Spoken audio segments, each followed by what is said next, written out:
함께 묵상할 새벽 예배의 말씀은 전도서 7장 15절에서 18절까지의 말씀입니다. 구약성경 955쪽입니다. 내 허무한 날을 사는 동안 내가 그 모든 일을 살펴보았더니 자기의 의로움에도 불구하고 멸망하는 의인이 있고 자기의 악행에도 불구하고 장수하는 악인이 있으니 지나치게 의인이 되지도 말며 지나치게 지혜자도 되지 말라. 어찌하여 스스로 패망하게 하겠느냐. 지나치게 악인이 되지도 말며 지나치게 우매한 자도 되지 말라. 어찌하여 기한 전에 죽으려고 하느냐. 너는 이것도 잡으며 저것에서도 내 손을 놓지 아니하는 것이 좋으니 하나님을 경외하는 자는 이 모든 일에서 벗어날 것임이니라. 아멘. 오늘 본문은 인생의 우연성이 있음을 나타내주고 있는 구절입니다. 그런데 그 우연성이 심각하지 않은 가벼운 우연성이 아니고요. 굉장히 무거운 우연성이라는 것을 볼 수가 있습니다. 그래서 15절에 보면요. 내 허무한 날을 사는 동안 내가 그 모든 일을 살펴보았더니 자기의 의로움에도 불구하고 멸망하는 의인이 있더라. 그리고 자기의 악을 행했음에도 불구하고 장수하는 악인이 있더라. 자기는 의롭게 살았는데 일찍 죽는 사람들도 있고 또 악을 행하고 사는 사람인데 오래 살아가는 사람도 있더라는 거예요. 그런데 이 우연성은요, 결코 가벼운 것이 아닙니다. 죽음에 관련된 사건입니다. 스데반은 우리가 잘 알고 있지만 스데반은 의인이었습니다. 그러나 돌에 맞아 죽게 됩니다. 세상에서 보기에는요, 그것은 의인인데도 불구하고 일찍 명을 다하는 운이 없는 사람에 불과할 것입니다. 그러나 스데반의 죽음은 단순히 우연성이 아니라 하나님의 섭리 가운데 있었음을 우리가 잘 알고 있습니다. 그런데 이러한 생각은요, 사람의 시각이라는 거예요. 사람이 보기에는 불공평할 만한 일입니다. 그런데 하나님의 시각으로 보았을 때는요, 일찍 죽은 의인이 천국에 있는 거고요. 오래 산 악인이 지옥에 간다면 그것은 오래 산 악인이 더 불행한 것이죠. 우리의 가치로 볼 때는 우리의 가치가 다 세상에 있기 때문에 세상에서 잘 되면 복을 받은 거고 세상에서 잘 안 되고 일찍 죽으면 저주를 받은 것이다 라고 생각하기가 쉽습니다. 그런데 하나님의 시각은요, 이 땅에서 잘 되고 못 되고에 있는 게 아니죠.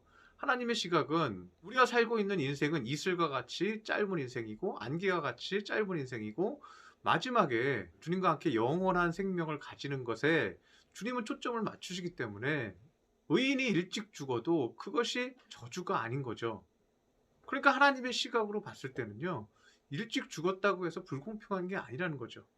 그래서 우리가 너무 세상에서 모든 것을 이루려고 하면 우리에게 벌어지는 우연성은 매우 실망스러워지는 겁니다.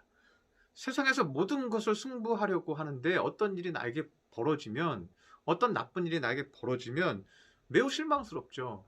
왜냐하면 모든 가치가 세상에서 있기 때문에. 그래서 16절에 이렇게 얘기하고 있습니다. 지나치게 의인이 되지도 말며 지나치게 지혜자도 되지 말라. 어찌하여 스스로 패망하겠느냐. 17절에 지나치게 악인이 되지도 말며 지나치게 우매한 자도 되지 말라. 어찌하여 기한 전에 죽으려고 하느냐. 지나치게 욕심을 내고 스스로 의인이 되려고 노력하고 지혜자가 되려고 노력했습니다. 그런데 기한 전에 죽을 수 있다는 거예요. 17절에서는 지나치게 악인이 되지도 말고 지나치게 우매한 자도 되지 말라. 어찌하여 기한 전에 죽으려 하느냐. 우리가 이 땅에서 승부하려고 하는 모든 노력들이 기한 전에 죽게 한다는 거예요. 그래서 오늘 본문은 우리가 지나친 욕심을 내지 않고 때로는 내려놓고 기다리며 순종할 때 우리에게 긍정적인 우연성도 나타난다고 말하고 있습니다. 18절에 보면 너는 이것도 잡으며 저것에서도 내 손을 놓지 아니하는 것이 좋으니 하나님을 경외하는 자는 이 모든 일에서 벗어날 것임이니라고 얘기합니다. 그런데 이 말씀은요, 두 개 다 잡아라, 욕심을 내라 이 말씀이 아니라는 거예요. 이 18절을 공동 번역에서는 어떻게 번역했냐면요, 한쪽을 붙잡았다고 다른 쪽을 버리는 것은 좋지 않다. 하느님 두려워하는 줄 알아야 치우치지 않고 살아갈 수 있다. 이렇게 번역을 했습니다. 한쪽을 붙잡았다고 다른 한쪽을 이건 필요 없어 하고 놓아버리는 것은 좋지 않다. 이렇게 번역하고 있는 거예요. 우리 개역개정에서는 이것도 잡고 저것도 잡아라 라는 식으로 이제 번역이 됐지만 원래 뜻은요, 내가 한쪽을 붙잡았다고 해서 이건 필요 없어 이런 식으로 장담하거나 확신하지 말라는 거예요. 너무 열정으로 한 가지만 맞다고 하지 말고 귀를 기울이고 가능성을 보고 기다리고 순종하고 겸손하라는 것입니다. 하나님은 모든 것을 사용하십니다. 하나님은 대적이 될 것 같은 고레스 왕에게 나타나셔서 이스라엘을 돕죠.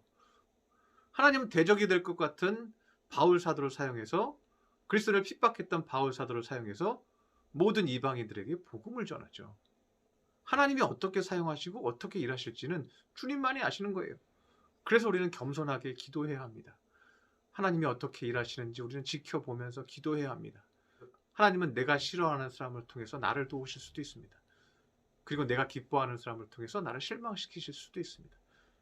그것이 우연 같지만 우리가 겸손히 기도하는 마음으로 주님 앞에 간구하면 그 우연이 긍정적으로 우리에게 역사합니다.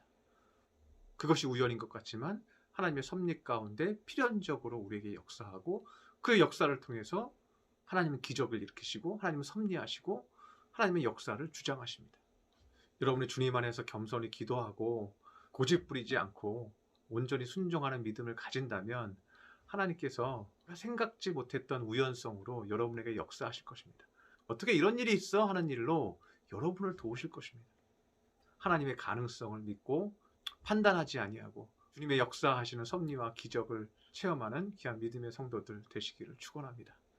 기도하겠습니다.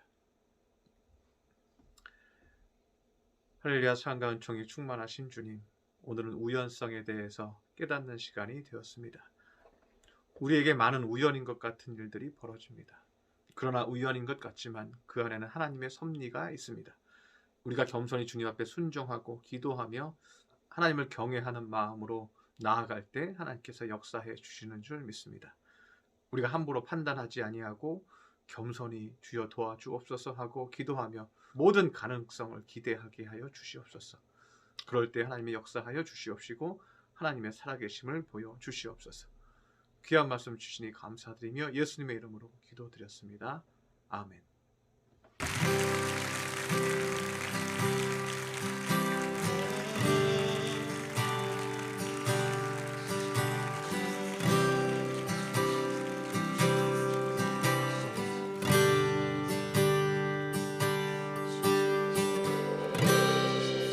모든 상황 속에서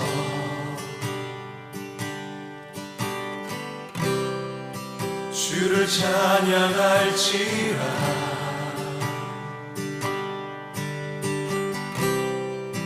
주는 너의 큰 산들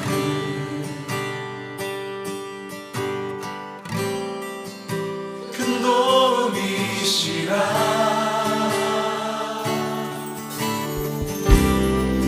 주의 얼굴 구할 때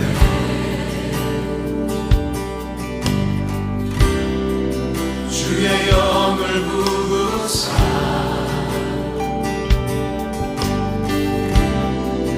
크신 사랑